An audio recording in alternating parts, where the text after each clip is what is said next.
ये दोनों आदमी मिट्टी को खोदकर एक सुंदर सा घर बना रहा है। सबसे पहले दोनों आदमियों ने जंगल से जाकर मौजूद लकड़ियों को लाता है और उसे जमीन की सतह पर उस लकड़ियों को कॉलम जैसा खड़ा कर देता है। फिर उसके बाद लाल मिट्टी और पानी को भी डाल देता है। फिर उसके बाद कुछ लकड़ियों को ऊपर से रखकर उसमें छेद करके लकड़ी की मदद से उसको सेट कर रहा है और सारे कॉलम में लकड़ियों को लगाने के बाद एक छत जैसा आकार दे रहा है। फिर उसके बाद कुछ बांस की लकड़ी को आग में गर्म करके दोनों पेड़ों के बीच में फंसाकर उसे गोल आकार में मोड़ रहा है। फिर उस मोड़ी हुई लकड़ी को ले जाता है और फिर दोनों आदमियों उस घर को सुंदर लुक देने के लिए उस मोड़ी हुई लकड़ी को अच्छे से लगा देता है और नीचे की ओर बांस के लंबे लंबे फट्टे भी लगा देता है और उसमें एक खिड़की बनाने के लिए सोचता है और खिड़की बना रहा है। फिर उसके बाद दोनों आदमियों ने एक पतली सी बांस की चाली की मदद से घर का छत को ढक रहा है और ढकने के बाद गीली मिट्टी में कुछ घास फूस डालकर उसे अच्छी तरह से मिक्स करने के बाद उस घर के चारों तरफ से लगा रहा है और छत पर भी लगा देता है ताकि सुंदर एवं चिकना और चमकदार दिखे।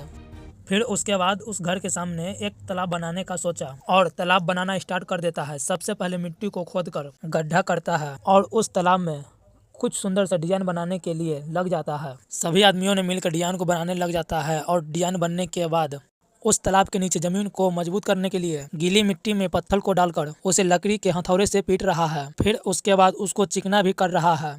फिर उसके बाद कुछ पत्थर को चारों तरफ से अच्छे से सेट कर देता है ताकि अच्छे एवं सुंदर दिखाई दे। फिर उसके बाद सभी आदमियों पूरी तालाब में चारों ओर से ब्लू पेंट से पेंट कर रहा है। फिर उसके बाद उस तालाब में पानी भी भर देता है और चारों तरफ से हरी हरी घास को भी लगा रहा है और इस घास को लगाने के बाद इस सुंदर सा घर बनकर रेडी है।